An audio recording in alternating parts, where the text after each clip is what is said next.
pawn, and it's a dead lost game. Bobby Fischer is searching. The white moves and the black moves, he's just letting his pawn play through the whole game, and eventually I would. Sometimes he fights for principle, more often just for himself. He'll refuse to play a match because his special sitting in Pasadena, California. Any activity, right? تعال نشوف بوبي فيشر.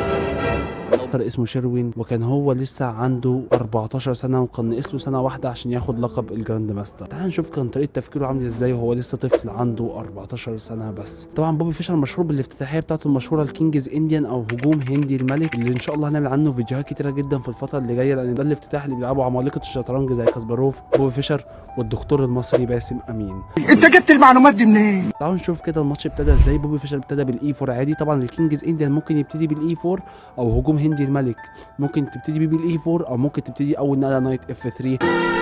انت بتقول ايه؟ اللي هي النقله دي. بس بوبي فيشر اختار انه يلعب الاي 4 اول حاجه. راح شيروين رد عليه بالسي 5 اهلا بك في سيسيليان ديفنس. راح بوبي فيشر لعب نايت اف 3، راح هو لاعب اي 6، ساعتها راح لاعب الدي 3. كده خلاص الموقف هيقلب على كينجز انديان بعد ما يزق العسكري بتاعه في الجي 3، بعد كده يطلع بالفيل بتاعه في الجي 2. كده بقى كينجز انديان. وبعد ما شيروين طلع بالفيل بتاعه في الاي 7، ساعتها راح مبيت بوبي فيشر، راح شيروين راح هو كمان مبيت.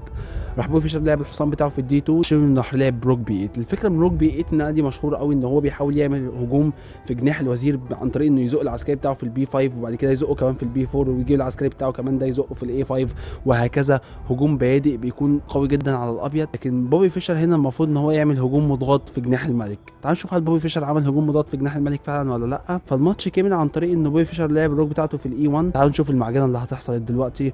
راح لعب دي 6، ساعتها بوبي فيشر راح لعب سي 3، بعد كده راح هو لعب البي 6. ودي نقله طبعا غير دقيقه لان احنا لسه متفقين ان فكره روك بي 8 انه يلعب البي 5 انه يزق العسكري بتاعه خطوتين مش خطوه واحده. هو لعب البي 6، وبعد ما لعب البي 6 راح بوبي فيشر فتح على طول السنتر في الماتش.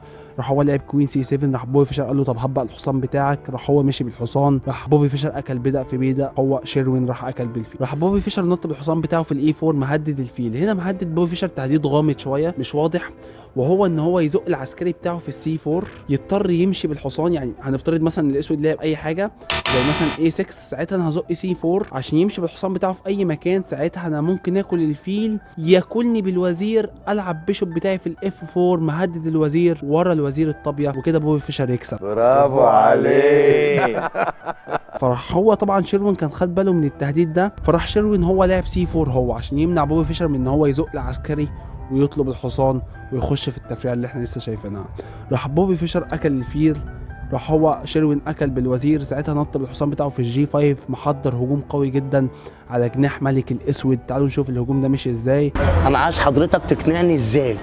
راح شيروين كمل بالحصان بتاعه هنا. راح بوبي فيشر ابتدى اول هجوم ليه، راح لاعب كوين سي 2، قال له لو سمحت انا عايز كش مات بس في نقله واحده، النقله الجايه بالوزير بتاعي هنا محمي بالحصان. شيروين قال له مفيش كش مات، حصاني في الجي 6 قفل كل حاجه. بوبي فيشر قال له طب اتش 4 النقله الجايه عايز العب اتش 5، هات حصانك وراه الكش مات.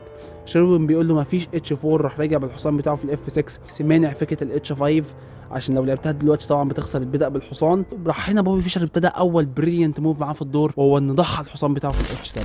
الفكره من تضحيه الحصان في الاتش 7 انك انت لو اكلتني بالملك، راح بوبي فيشر هنا يستغل الربط اللي موجود هنا ويلعب بيشوب اف 4 على طول. ما تقدرش تاكلني بالحصان عشان مربوط على الملك، ولو مشيت بالوزير بتاعك في اي مكان انت كده خسرت الطابيه بتاعتك كلها. يبقى انا كده كسبت طابيه وعسكري قصاد قطعه، يبقى الموقف ده مكسوب جدا للابيض. عشان كده بعد نايت في الاتش 7 راح شيروين اكل بالحصان.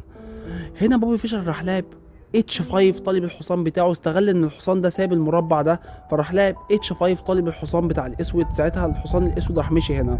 الفكره بتاعتها انك انت هنا لو حاولت تاكل ده مش هيبقى عندك البيشوب بتاعك في الاف 4، وكده هيبقى دور اسود الى حد ما معقول، او الدور كده اكل باصفار. لكن هنا بوبي فيشر راح لاعب البيشوب بتاعه في الاف 4، قال له هات وزيرك. راح شيروين رجع بالوزير بتاعه. ساعتها بوبي فيشر هنا قدامه انه ياكل الطابيه، بس بوبي فيشر ما اكلش الطابيه. طب ليه ما اكلش الطابيه؟ عشان لو اكل الطابيه كده ساعتها هو الاسود هياكل الفيل. لما تيجي تاكل بالملك ساعتها هيلعب بيشوب بي 7 كش وياخد منك الفيل تاني، ويبقى دور الاسود كده كويس، وكده الاسود رجع التفوق بتاعه.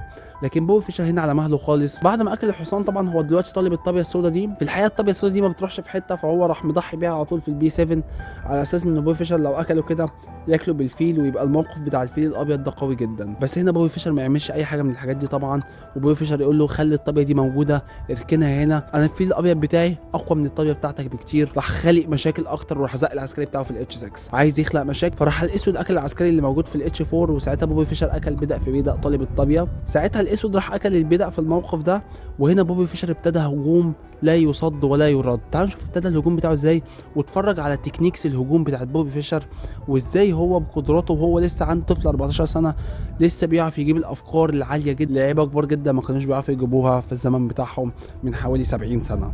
الماتش كمل عن طريق روك اي 5. الفكره بتاعتها ان هو عايز يعمل هجوم بالكشف كده على الملك، وساعتها ياكل الوزير بتاع الاسود. طبعا شيروين خد باله من الفكره دي، فراح لاعب الكوين بتاعته في الاتش 5، وساعتها بوبي فيشر لعب فكره جميله قوي، راح رجع بالطريقه بتاعته في الاي 3. ايه الفكره بتاعتها؟ الفكره ان لو الاسود لعب اي حاجه زي كده مثلا، ساعتها هو هيطلب الوزير بتاعه. طبعا لو مشيت هنا يربطك ويبقى كده اخذ الوزير النقله الجايه، ولو مشي مثلا في اي مكان مثلا زي هنا طبعا خلاص كده بياخد كش مات على طول بعد ما الوزير بياكل الحصان ده. خلاص كده والموقف ده كده مكسوب جدا للابيض. طبعا شيروين خد باله من الفكره دي، راح هو زق العسكري بتاعه خطوتين هنا عشان يمنع ان الوزير ده ياكل الحصان. ساعتها بوبي فيشر راح لعب برده روك اتش 3 طالب الوزير. ساعتها هو سحب الوزير بتاعه، وساعتها بوبي فيشر راح اداله كش، راح هو غطى بالحصان. هنا بوبي فيشر مش لاقي قطعه كفايه يهجم بيها، فقال لك انا وزيري مش بيهجم، فراح لاعب الوزير بتاعه في الدي 2. طيب ان الوزير بتاعه يجي في اي مربع من المربعات دي، طبعا دي هتعمل خطوره جدا على الاسود. فالملك الاسود هنا بيحاول يهرب، فراح لاعب الملك بتاعه في الاف 7.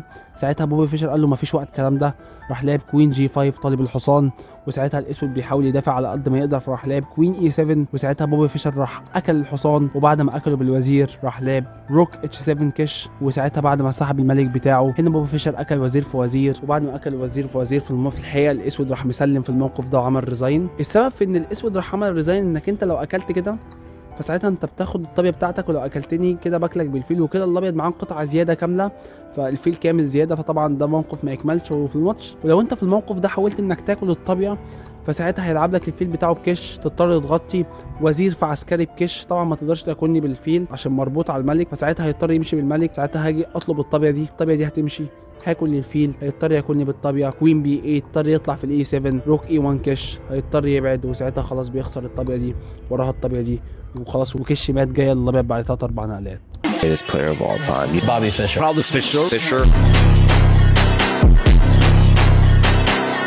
لو عجبك الماتش متنساش تعمل لايك وفولو عشان نكمل في سلسله تحليل ماتشات ابطال العالم، واعمل منشن لصاحبك اللي دايما بيغلبك في الشطرنج.